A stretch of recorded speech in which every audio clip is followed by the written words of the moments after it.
ಓಂಕಾರೇಶ್ವರ ಸ್ವಾಮಿ ನಿನ್ನ ಭಕ್ತರಾದ ನನ್ನನ್ನು ಕಾಪಾಡುತ್ತಾನೆ. ಈ ನಿನ್ನ ಭಕ್ತರ ಕೋರಿಕೆಯನ್ನು ನೆರವೇರಿಸುತ್ತಾನೆ. ನನ್ನನ್ನು 10 ಸುತ್ತ 10 ಹಳ್ಳಿಗಳಿಗೆ ಜಮೀನ್ದಾರನಾಗಿ ಬೆಳೀತಾನೆ. ಅವನಿಗೆ ಕಷ್ಟ ಅನ್ನಂದ್ರೆ ಏನು ಅಂತಾನೆ ಗೊತ್ತಿಲ್ಲ.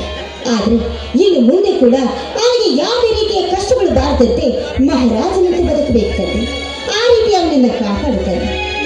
ಅಷ್ಟೇ ಅಲ್ಲ, ನನ್ನ ಕಾಲೇಜಿನಲ್ಲಿ ನಡೀತಿರುವ ಒಂದು ದೊಡ್ಡ ಸೆಲೆಬ್ರೇಷನ್ ಇದೆ. ಆ ಡ್ಯಾನ್ಸ್ ಕಾಂಪಿಟೇಷನ್ನಲ್ಲಿ ನನ್ನನ್ನು ಆಯ್ಕೆ ಮಾಡಿಕೊಟ್ಟಿದ್ದಕ್ಕೆ ನನಗಂತೂ ತುಂಬ ಸಂತೋಷವಾಗಿತ್ತು. ಹಾಗೆ ನಾನು ತುಂಬ ವರ್ಷದಿಂದಲೂ ಕೂಡ ಪ್ರೇಮ್ನ ಮನಸ್ಸಾರಿ ಪ್ರೀತಿಸ್ತಾ ಇದ್ದೀನಿ. ಆ ನನ್ನ ಪ್ರೇಮ್ನೇ ನನ್ನ ಪತಿಯಾಗಿ ಬರಬೇಕು ಅಂತ ನಿನ್ನಲ್ಲಿ ನಾನು ಬೇಡಿಕೊಳ್ಳುತ್ತೇನಪ್ಪ. ಇದೊಂದು ಕೋರಿಕೆಯನ್ನು ಈಡೇರಿಸುತ್ತಂತ ಈಡೇರಿಸಿ.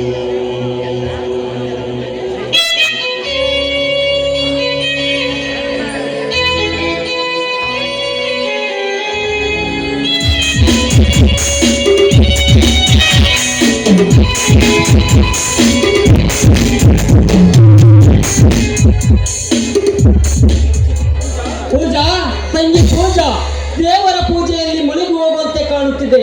ಈ ನಿನ್ನ ಅಣ್ಣನಿಗೆ ಸ್ವಲ್ಪ ಪ್ರಸಾದವಾದರೂ ಕೊಡ್ತೀರಮ್ಮ? ಅಣ್ಣ ತಗೊಳ್ಳಿ ಪ್ರಸಾದ.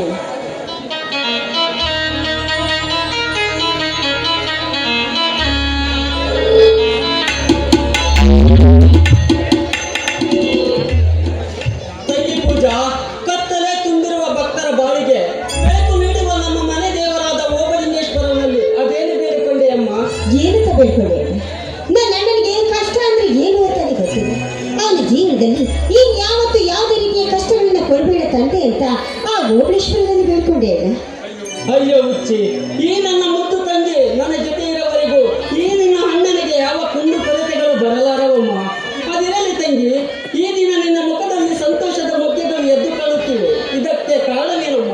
ಆಗ ನಮ್ಮ ಕಾಲೇಜಲ್ಲಿ ರಾಜ್ಯ ಮಟ್ಟದ ಡ್ಯಾನ್ಸ್ ಕಾಂಪಿಟೇಷನ್ ನಡೀತಾ ಇದೆ. ಅದರಲ್ಲಿ ನನ್ನನ್ನು ಕೂಡ ಆಯ್ಕೆ ಮಾಡಿದ್ದಾರಣ್ಣ. ಅದಕ್ಕೆ ಎಷ್ಟೊಂದು ಖುಷಿಯಾಗಿದ್ದೀನಿ ಅಣ್ಣ. ಪೂಜಾ, ನೀನು ಎಂದೆಂದಿಗೂ ಇದೇ ರೀತಿ ಸಂತೋಷವಾಗಿರಬೇಕಮ್ಮ. ಅದೇ ಈ ನಿನ್ನ ಅಣ್ಣನ ಆಸೆ. ಅಣ್ಣ, ಒಂದು ವೇಳೆ ಈ ಸಮಯದಲ್ಲಿ ನೀನು ಹುಟ್ಟಿದ ಕೂಡಲೇ ಈ ಮನೆಯ ಅದೃಷ್ಟ ದೇವತೆ ಪುಲಯಿಸುತ್ತಮ್ಮ. ಅಲ್ಲ, ಇಂಥ ಸಮಯದಲ್ಲಿ ನನ್ನ ಹೆತ್ತ ತಂದೆ ತಾಯಿಗಳನ್ನೇನಾದರೂ ಇದ್ದಿದ್ರು ಅವ್ರು ಎಷ್ಟು ಸಂತೋಷ ಪಡ್ತಾ ಇದ್ರು ಅಲ್ಲಿಲ್ಲ. ಹೌದಮ್ಮ ಪೂಜಾ, ನಮ್ಮ ತಂದೆ ತಾಯಿ ಈ ಭೂಮಿ ಮೇಲೆ ಬದುಕಲು ಆ ದೇವರಿಗೆ ಇಷ್ಟವಿಲ್ಲ ಎಂದು ಕಾಣುತ್ತದೆ. ಅದಕ್ಕೆ ನಮ್ಮ ತಂದೆ ತಾಯಿಯನ್ನು ಕರೆದುಕೊಂಡು ಬಿಟ್ಟನಮ್ಮ ಆ ದೇವರು. ಹೌದು, ಆ ದೇವರು ನಮ್ಮ ತಂದೆ ತಾಯಿಗಳನ್ನು ಕಿತ್ತುಕೊಂಡು ಅವನು ನಿಜವಾಗ್ಲೂ ದೇವರಿಲ್ಲ, ಅವನೊಬ್ಬ ಪಾಪಿ. ತಂಗಿ ಪೂಜಾ, ಅಳಬೇಡಮ್ಮ. ನಿನ್ನ ಕಣ್ಣಲ್ಲಿ ನೀರು ಬಂದರೆ ನನ್ನ ಕಣ್ಣಲ್ಲಿ ರಕ್ತವೇ ಸುರಿಯುತ್ತದಮ್ಮ. ಅದರಲ್ಲೂ ಆ ದೇವರದೇನು ತಪ್ಪಿಲ್ಲಮ್ಮ. ಏಕೆಂದರೆ ನಾವು ಒಂದನ್ನು ಪಡೆಯಬೇಕೆಂದರೆ ಇನ್ನೊಂದು ಕಳೆದುಕೊಳ್ಳಲೇಬೇಕು. ಅದರಂತೆ ಶ್ರೀಮತಿಗೆ ಎಂಬುದನ್ನು ಕೊಟ್ಟು ತಂದೆ ತಾಯಿ ಪ್ರೀತಿ ವಾತ್ಸಲ್ಯವನ್ನು ಕಿತ್ತುಕೊಂಡು ಬಿಟ್ಟನಮ್ಮ ಆ ಪಾಪಿ ದೇವರು ಕಿತ್ತು. ಅಣ್ಣ, ತಂದೆ ತಾಯಿಗಳನ್ನು ಕಿತ್ತುಕೊಂಡ ಆ ದೇವರು ನಿಜವಾಗ್ಲೂ ದೇವರಲ್ಲ, ಅವನು ಪಾಪಿ. ತಂದೆ ತಾಯಿಯ ಸ್ಥಾನದಲ್ಲಿ ನಿಂತು ನೀನು ನನ್ನನ್ನು ಸಾಕಿ ಬೆಳೆಸಿದೆ. ತಾಯಿಯ ವಾತ್ಸಲ್ಯವನ್ನು ಕೊಟ್ಟಿದೆ, ತಂದೆ ಮಮತೆ ಪ್ರೀತಿಯನ್ನು ಕೊಟ್ಟಿದೆ. ಹೀಗಿರುವಾಗ ನೀನೇ ನನಗೆ ತಂದೆ ತಾಯಿ ಬಂಧು ಬಳಗ ಎಲ್ಲವೂ ನೀನೇ ಅಣ್ಣ. ತಂಗಿ ಪೂಜಾ, ಈ ಜಗತ್ತಿನಲ್ಲಿ ನಿನ್ನನ್ನು ಬಿಟ್ಟರೆ ಈ ಪ್ರಪಂಚದಲ್ಲಿ ನನಗಿನ್ಯಾರಿದ್ದಾರಮ್ಮ? ಎಲ್ಲ ಜನ್ಮದಲ್ಲೂ ನೀನೆ ನನ್ನ ತಂಗಿಯಾಗಿದೆ ಎಂದು ಶುಭಾರೈಸುತ್ತೇನಮ್ಮ. ನಾನು ಅಷ್ಟೇ ಅಣ್ಣ. ನಾನು ಇನ್ನೆಷ್ಟು ಜನ್ಮ ಹುಟ್ಟಿ ಬಂದರೂ ಕೂಡ ನಾನೇ ನಿನ್ನ ತಂಗಿಯಾಗಿ ಬರಬೇಕು, ನೀನೇ ನನ್ನ ಅಣ್ಣನಾಗಬೇಕು ಅಂತ ಆ ದೇವರಲ್ಲಿ ನಾನು ಸದಾ ಬೇಡ್ಕೊಳ್ತೇನೆ. ಆ ತಂಗಿ, ಈ ನಿನ್ನ ಅಣ್ಣ ಈ ನನ್ನ ಮುದ್ದು ತಂಗಿಗಾಗಿ ಸೀರೆ ಒಡವೆ ಎಲ್ಲ ತಂದಿದ್ದೇನೆ, ತೆಗೆದುಕೋ ತಂಗಿ. ಇದೇನಿರಲ್ಲ, ಇಷ್ಟೊಂದು ಖುಷಿಯಾಗಿದೆ ಅಲ್ಲ, ಇದನ್ನ ಏನ್ ವಿಶೇಷ? ಅಯ್ಯೋ ಹುಚ್ಚಿ, ಇದೇ ನಮ್ಮ ಹೀಗೆ ಕೇಳುತ್ತಿರುವೆ. ಈ ದಿನ ಇಡೀ ಜಗತ್ತೇ ಸಂಭ್ರಮದಿಂದ ಕೂಡಿ ಅಣ್ಣ ತಂಗಿಯರೆಲ್ಲ ಸೇರಿ ರಾಖಿ ಹಬ್ಬವನ್ನು ಆಚರಿಸುತ್ತಾರಮ್ಮ. ಆದರೆ ನೀನು ಈ ರೀತಿ ಮುಕ್ತ ಹಸಿಗೂಸಿನಂತೆ ಕೇಳುತ್ತಿರುವೆಯಲ್ಲಮ್ಮ. ಅಯ್ಯೋ ಅಡ್ಡ ದೊಡ್ಡ, ನಾನಂತೂ ಮರ್ತೇ ಹೋಗಿದ್ದೆ. ಅದು ಅಲ್ಲದೆ ಈ ವಿಶೇಷವಾದ ದಿನವನ್ನ ಯಾವತ್ತೂ ನಾನು ಮರ್ತಿರಲಿಲ್ಲ. ಅದರಲ್ಲಿ ಬಾಕ್ಸ್ ಇದೆ, ಬಾಕ್ಸ್ ಅಲ್ಲಿ ರಾಖಿಯಲ್ಲಿ ಕಾಣಿಸ್ತಾನೆ ಇಲ್ವಲ್ಲ? ಓಹೋ, ರಾಖಿ ಇಲ್ಲಿದೆ, ತೆಗೆದುಕೋ ತಂಗಿ. ಅಣ್ಣ ಎಲ್ಲರಿಗೂ ತೋರಿಸ್ಲ. ಈ ನಿನ್ನ ಅಣ್ಣನಿಗೆ ಕೈಗೆ ಕಟ್ಟಿ ಎಲ್ಲ ಜನ್ಮದಲ್ಲೂ ನೀನೇ ನನ್ನ ತಂಗಿಯಾಗಿರಿ ಎಂದು ನಾನು ಶುಭಾರೈಸುತ್ತೇನೆ. ಅಣ್ಣ ಸೀರೆ ಎಷ್ಟು ಕೊಡ್ತೇನೆ?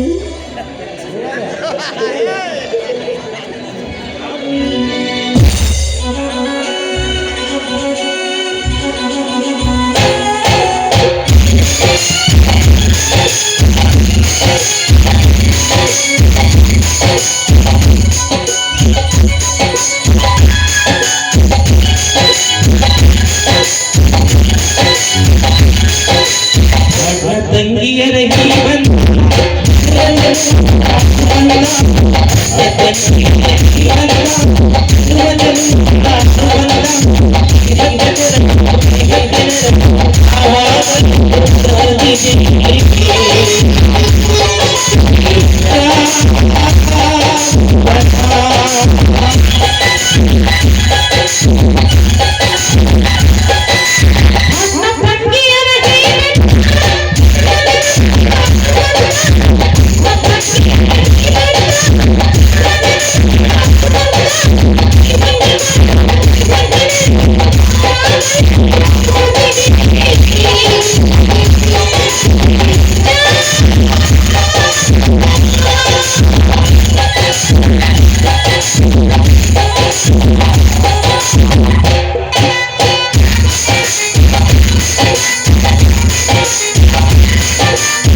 ಅದರಲ್ಲಿ ಹಬ್ಬದ ಅಡಿಗೆಯನ್ನು ಮಾಡಿ ನಿನ್ನ ಕೈ ತುತ್ತು ತಿನ್ನಬೇಕೆನ್ನಲು ತುಂಬಾ ಆಸೆ ಆಗುತ್ತಿದೆ ಅಮ್ಮ. ಆಯ್ತು, ನೀವು ಹೋಗಿ ಆದಷ್ಟು ಬೇಗ ಬರ್ಬೋದು. ಸರಿ. ನಿನಗೋಸ್ಕರ ನಿನಗೆ ಇಷ್ಟವಾದಂತಹ ಗಸಗಸೆ ಪಾಯಸ ಮಾಡ್ತೇವೆ. ಆಯ್ತು ತಂಗಿ, ಹೋಗಿ ಬರುತ್ತೇನೆ.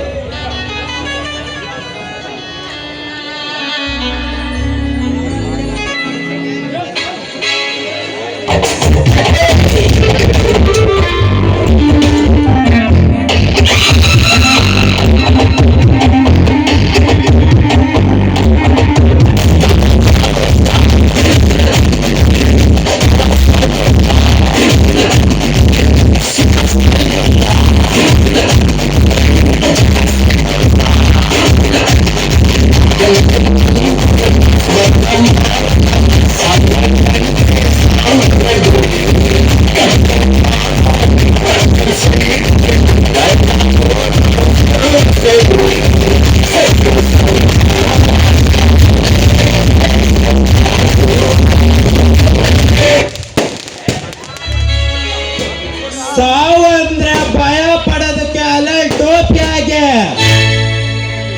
ಗಾಲ್ ಗಾಲ್ ತಿರುಗೋ ಕತ್ರಿ ಗಜ್ಜಿ ಗುಂಡ ರೌಡಿ ಅಂದ್ಕೊಂಡ್ರ ನನ್ನನ್ನ ಮದಕರೆ ವೀರ ಮದಕರೆ.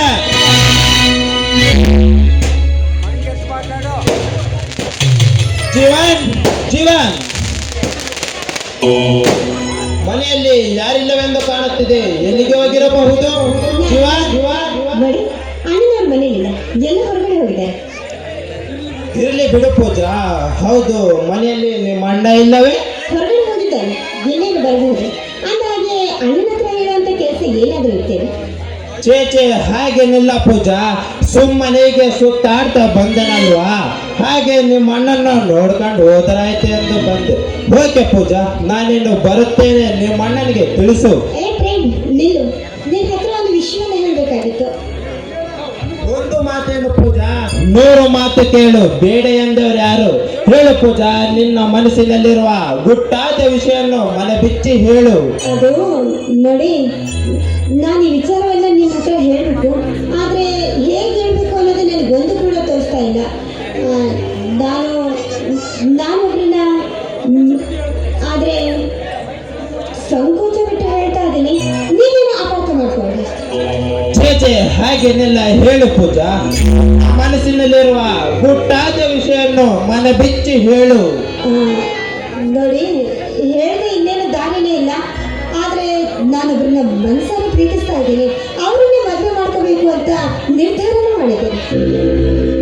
ಓಹೋ, ಅದ ಸಮಾಚಾರ. ಹೇಳು ಪೂಜಾ, ಈ ದೇವತೆಂತಿರುವ ನಿನ್ನ ಹೃದಯ ಕದ್ದ ಹಾ ಪ್ರೇಮ್ ಪೂಜಾರಿ ಯಾರೆಂದು ನಿಮ್ಮಣ್ಣನಿಗೆ ಹೇಳಿ ನಿಮ್ಮಿಬ್ಬರನ್ನ ಒಂದುಗೂಡಿಸುತ್ತೇನೆ. ನೋಡಿ, ಅವರು ಶ್ರೀಮಂತರಲ್ಲದೆ ಆದ್ರೆ ಗುಣದಲ್ಲಿ ತುಂಬಾ ದೊಡ್ಡ ಶ್ರೀಮಂತ. ದಾನ ಮಾಡಿದ್ರಲ್ಲಿ ಕಣ್ಣರಿಗೆ ಹೋಲುವಂಥವ್ರು, ಗಿಣ್ಣೆ ರೂಪದಲ್ಲಿ ಆ ಶಿವನನ್ನ ಹೋಲುವಂಥವ್ರು. ಅವ್ರು ಬೇರೆ ಯಾರು ಅಲ್ಲ, ಅದು ನೀವೇ. ಪೂಜಾ, ಏನು ಹೇಳುತ್ತಿರೋ ಪೂಜಾ? ನೀನು ನನ್ನನ್ನು ಪ್ರೀತಿಸುವೆ? ತಪ್ಪು ಪೂಜಾ, ತಪ್ಪು. ನೀನು ನನ್ನನ್ನು ಪ್ರೀತಿಸುವುದು ತುಂಬಾ ದೊಡ್ಡ ತಪ್ಪು. ಯಾಕೆ ಯಾಕೆ ನಾನು ನಿನ್ನ ಪ್ರೀತಿಸಬಾರ್ದು? ನಿನ್ನ ಪ್ರೀತಿಸುವಂತ ಯೋಗ್ಯತೆ ನನಗಿಲ್ವಾ, ಅಥವಾ ನಿನ್ನ ಪ್ರೀತಿನ ಪಡೆಯುವಂತ ಅರ್ಹತೆ ನನಗಿಲ್ವಾ? ಅದು ಆಗಲ್ಲ ಪೂಜಾ. ಗಗನದಲ್ಲಿ ಸಾವಿರಾರು ಚಿಕ್ಕಿಗಳ ನಡುವೆ ಮಿನುಗುತ್ತಿರುವ ಚಿಕ್ಕಿ ನೀನು. ಈ ಭೂಮಿಯಲ್ಲಿ ಚಿಕ್ಕ ಗೂಡನ್ನು ಕಟ್ಟಿಕೊಂಡು ವಾಸ ಮಾಡುವ ಅಕ್ಕಿ ನಾನು. BSc ಓದಿ ವಿದ್ಯಾವಂತೆ ನೀನಲ್ಲಿ, ದನದ ಕೊಟ್ಟಿಗೆಯಲ್ಲಿ ಸೆಗಣಿ ಎತ್ತೋನು ನಾನಲ್ಲಿ. ನೋಡು ಪೂಜಾ, ನನಗೂ ನಿನಗೂ ತುಂಬಾ ಅಂತರವಿದೆ, ಹಾಗೆ ನಮ್ಮ ಜೋಡಿ ಅಷ್ಟೊಂದು ಸರಿ ಇರುವುದಿಲ್ಲ ಪೂಜಾ. ನೋಡಿ, ನೀವು ಪ್ರೀತಿ ಅಂದ್ರೆ ಆಸ್ತಿ ಹಣ ಅಂತಸ್ತಿನಿಂದ ಅಳಿತೀರಾ, ಆದ್ರೆ ನಾನು ಪ್ರೀತಿ ಅಂತ ಶ್ರೀಮಂತರಾಗಿ ಹುಟ್ಟಿದ್ರು ಕೂಡ ನಾನು ಬಯಸ್ತಾ ಇರೋದು ಏನಿಲ್ಲ ಗೊತ್ತಾ? ನಿಮ್ಮ ನಿರ್ಮಲವಾದ ಪ್ರೀತಿ. ನೀವು ನನ್ನ ಬಾಳ ಸಂಗಾತಿಯಾಗಿ ಬರಬೇಕು ಅನ್ನೋದನ್ನ ಬಯಸ್ತಾ ಇದ್ದೀನಿ. ನೀನು ಏನು ಹೇಳು ಪೂಜಾ? ನಿಮ್ಮಂತರನ್ನ ಪ್ರೀತಿಸುವುದಕ್ಕೆ ಯೋಗ್ಯತೆ ಇರಬೇಕು. ಆಕಾಶದಲ್ಲಿರುವ ನಿಮ್ಮಂತ ನಕ್ಷತ್ರವನ್ನು ನೋಡಿ ಸಂತೋಷ ಪಡಬೇಕು ವಿನಃ ಅದು ನನಗೆ ಬೇಕೆಂದು ಆಸೆ ಪಡುವುದು ಮೂರ್ಖತನ. ನೋಡು ಪೂಜಾ, ಉತ್ತರ ದಕ್ಷಿಣ ದಿಕ್ಕುಗಳು ಹೇಗೆ ಒಂದಾಗಲು ಸಾಧ್ಯವಿಲ್ಲವೋ ಹಾಗೆ ನಾವು ಸಹ ಒಂದಾಗಲು ಸಾಧ್ಯವಿಲ್ಲ ಪೂಜಾ, ಸಾಧ್ಯವಿಲ್ಲ. ನೋಡಿ, ಯಾಕೆ ಸಾಧ್ಯವಿಲ್ಲ ಅಂತ ಹೇಳಿ, ನೀವೇನಾದ್ರೂ ನನ್ನ ಪ್ರೀತಿಗೆ ತಿರಸ್ಕಾರ ಮಾಡಿದೆ ಆದ್ರೆ ಖಂಡಿತವಾಗ್ಲೂ ನಾನು ಬದುಕೊಳ್ಳೇಕಿಲ್ಲ. ಪೂಜಾ ಸತ್ಯ ಸತ್ಯ ಸತ್ಯ. ಪೂಜಾ, ಎಂತ ಮಾತನ್ನು ಹೇಳುತ್ತಿರುವ ಪೂಜಾ? ಅದು ನಿನಗೆ ಹೇಗೆ ಅರ್ಥ ಮಾಡಿಸಬೇಕು ನನಗೆ ಒಂದು ತೋಚದಂತಾಗಿದೆ ಪೂಜಾ, ತೋಚದಂತಾಗಿದೆ. ಇದರಲ್ಲಿ ಅರ್ಥ ಮಾಡಿಸೋದಾದ್ರೂ ಏನಕ್ಕೆ? ನಾನು ಪ್ರೀತಿಸುವ ಪ್ರೀತಮನೇ ನನ್ನ ಪ್ರೀತಿನ ಒಪ್ಕೊಳ್ಳದೆ ಇದೆ ಬೇರೆ. ನಾನು ಬದುಕಿದ ತಾನೇ ಏನು ಪ್ರಯೋಜನ ಹೇಳಿ? ನಾನಂತೂ ಖಂಡಿತವಾಗ್ಲೂ ಬದುಕೊಳ್ಳೋದಿಲ್ಲ. ಬೇಡ ಪೂಜಾ, ಬೇಡ. ನನ್ನಿಂದ ಒಂದು ಪ್ರಾಣ ಹೋಗುತ್ತದೆ ಎಂದ ಮೇಲೆ, ನನ್ನ ಪ್ರೀತಿಗೋಸ್ಕರ ನೀನು ಇಷ್ಟೊಂದು ಪರಿತಪ್ಪಿಸಿ ಎಂದ ಮೇಲೆ ನಾನು ನಿನ್ನ ಮನಸಾರೆ ಪ್ರೀತಿಸುತ್ತಿದ್ದೇನೆ. 194 I love you Pooja, I love you. ಆಯ್ತು ಲವ್. ಪೂಜಾ, ಎಂದ ಹತ್ತದಿರುವ ಪ್ರೀತಿ ದೋಣಿಯನ್ನು ಹತ್ತಿರುವೆ. ಎಂತಹ ಭಯಂಕರ ಬಿರುಗಾಳಿ ಬೀಸಿದರು ನನ್ನ ನಡು ನೀರಿನಲ್ಲಿ ಕೈ ಬಿಡಲ ತಾನೆ? ನೋಡಿ, ನಾನು ಪ್ರತಿನಿತ್ಯವೂ ನೋಡುವ ಆ ಸೂರ್ಯಚಂದ್ರ ಸಾಕ್ಷಿಯಾಳಿಗೂ ಕೂಡ ಯಾವುದೇ ಕಾರಣಕ್ಕೂ ನಿಮ್ಮನ್ನು ಎಂದು ಕೂಡ ಕೈ ಬಿಡೋದಿಲ್ಲ. ಪೂಜಾ, ನೀನು ಒಪ್ಪಿ ನನ್ನ ಪ್ರೀತಿಸು ಎಂದ ಮೇಲೆ ಇದೇ ನಗು ನಗುತ್ತಿರುವ ಸಂತೋಷದಲ್ಲಿ ಮೂಡಿ ಬರಲಿ ಒಂದು ಮಧುರವಾದ ಗಾನ. ಹೇಳಿ ನೋಡಿ, ಪ್ರೀತಿಯ ಗಾನ.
ಚೈತ್ರ ಸ್ನೇಹವಾ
ಕೆಡಗ್ಬೇಕಂದ್ರೆ ಕಣ್ಣಲ್ಲಿ ಕಸಿ ಇರ್ಬೇಕು, ಮಾತಲ್ಲಿ ಕಡಕ್ ಇರ್ಬೇಕು, ಕಥೆಯಲ್ಲಿ ಕದರ್ ಇರ್ಬೇಕು. ಸಿಂಪಲ್ ಆಗಿ ಮೂರೋದಕ್ಕೆ ಆಗಿದ್ದೀರಾ, ಇನ್ನು ಸೀರಿಯಸ್ ಆಗಿ ಹೊಡೆದ್ರೆ ಸೀದಾ ಸುಡುಗಾಡೆ. ಈ ವಿಷ್ಣುನ ಹೊಡಿಬೇಕಂತ ಈ ಊರಲ್ಲಿ ಮತ್ತಟ್ಟವ್ರಿಗೆಲ್ಲ ಕೆಲಸ ಕೊಟ್ಟಿದ್ದೀರಾ. ಈ ವಿಷ್ಣು ಒಂದ್ಸಲಿ ಮಚ್ಚಿದೆ ಈ ಊರಲ್ಲಿ ಹೆಣ ಸುಡಲು ಬಿಜಿಯಾಗಿ ಹೋಗ್ತಾರ.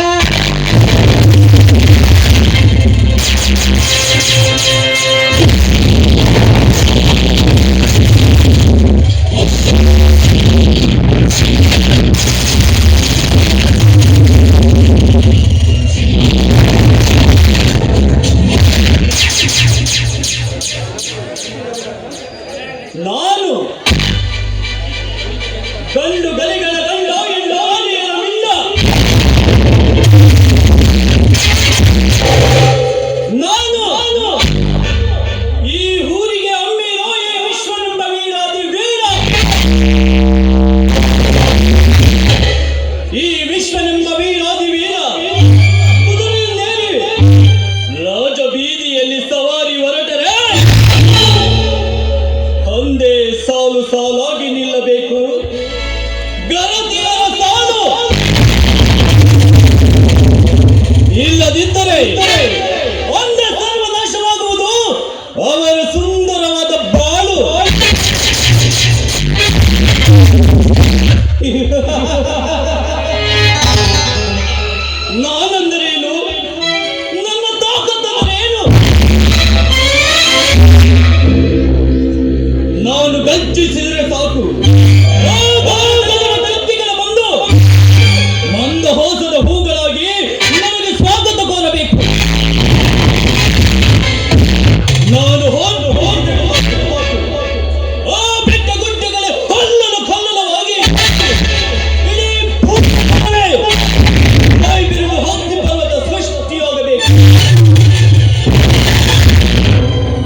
ಇಟ್ಟರೆ ಬಿಳಿ ಹೋಗು, ಎತ್ತರೆ ಬೆಚ್ಚುವುದು ಬಾನು, ಎತ್ತಲು ನಡುಗುವುದು ಸೃಷ್ಟಿ.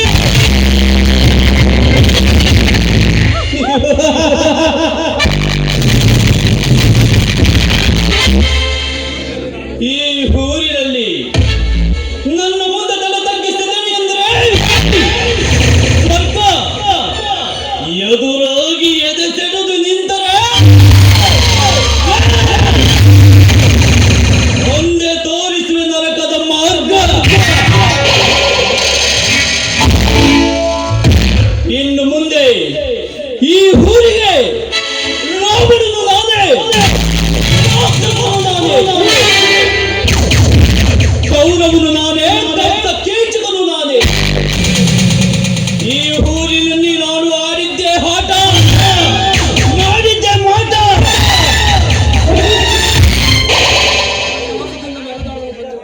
ಈ ಊರಿನಲ್ಲಿ ಅಟ್ಟಹಾಸದಿಂದ ಮೆರೆದಾಡಲು ಹೊರಟಿರುವ ದಿಟ್ಟ ಧೀರ ಕೆಚ್ಚಲೆಯ ಕವಿ ಕಲೆಗಾರ, ಈ ಊರಿನ ಬಾಳೆಗಾರ, ಈ ವಿಶ್ವನೆಂಬ ವೀರಾದಿ ವೀರ.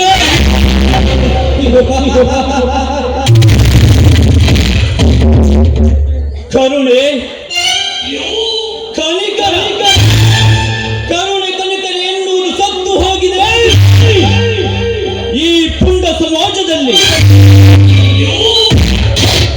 ದೌರ್ಜನ್ಯ ದಬ್ಬಾಳಿಕೆ ಎನ್ನುವುದು ಎದ್ದು ಕಾಣುತ್ತಿದೆ ಈ ಕೆಟ್ಟ ಕಲಿಯುಗದಲ್ಲಿ.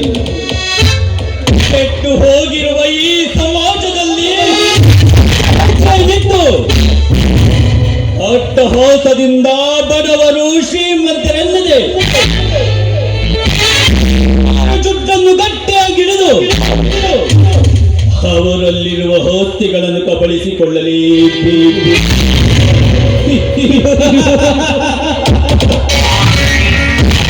ಇಲ್ಲದಿದ್ದರೆ ಈ ವಿಶ್ವನೆಂಬ ಹೆಸರಿಗೆ ನಿಲ್ಲುತ್ತದೆ ಬೆಲೆ. ಹಣ ಎಂಡ ಹೆಣ್ಣು, ಹಣ ಎಂಡ ಹೆಣ್ಣು ಅಂದರೆ ಬಾಯಿ ಬಿಡುವ ಈ ನೀತಿಗೆಟ್ಟ ಸಮಾಜ. ಹಣವಿಲ್ಲದೆ ಹರಸನಾಗಿ ಬಾಳಲು ಸಾಧ್ಯವಿಲ್ಲವೇ? ಬೆವರಿಲ್ಲದ ಹಣ ಗಳಿಸಬೇಕೆಂದರೆ ಇನ್ನು ಕೆಲಸಕ್ಕೆ ಕೈ ಹಾಕಲೇಬೇಕು. ಈ ಸಮಾಜದಲ್ಲಿ ದೊಡ್ಡ ವ್ಯಕ್ತಿಯಾಗಬೇಕಾದರೆ ಅಡ್ಡ ದಾರಿ ಹಿಡಿಯಲೇಬೇಕು. ಹಾಗಾದರೆ ಮಾತ್ರ ವೈಭವದ ಜೀವನವನ್ನು ಅನುಭವಿಸಲು ಸಾಧ್ಯ.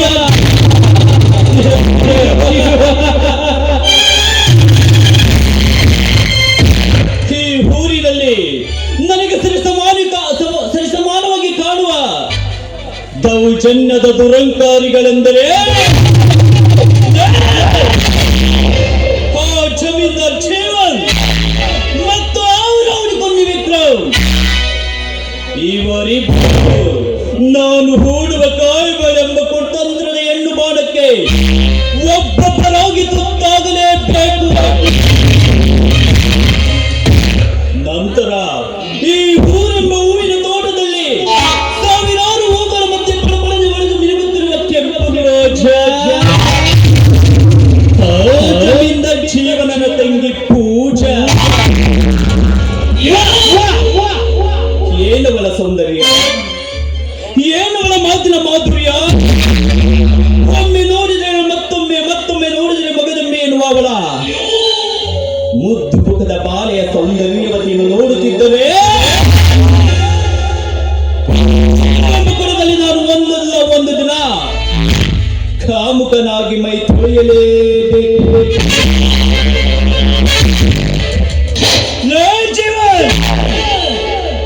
ಈ ನಾಟಕದಲ್ಲಿ ನಿನಗೆ ಬಿಡುತ್ತಿರುವ ಮೊದಲನೇ ಅಸ್ತ್ರ ಕಾವೆಳೆಂಬ ಎನ್ನ ಅಸ್ತ್ರ. ಅಸ್ತ್ರಕ್ಕೆ ಬಲಿಯಾದ ನಂತರ ನಿನ್ನ ಸಮಾಪ್ತಿ ಆಸ್ತಿ ನನ್ನದಾಗುವುದು.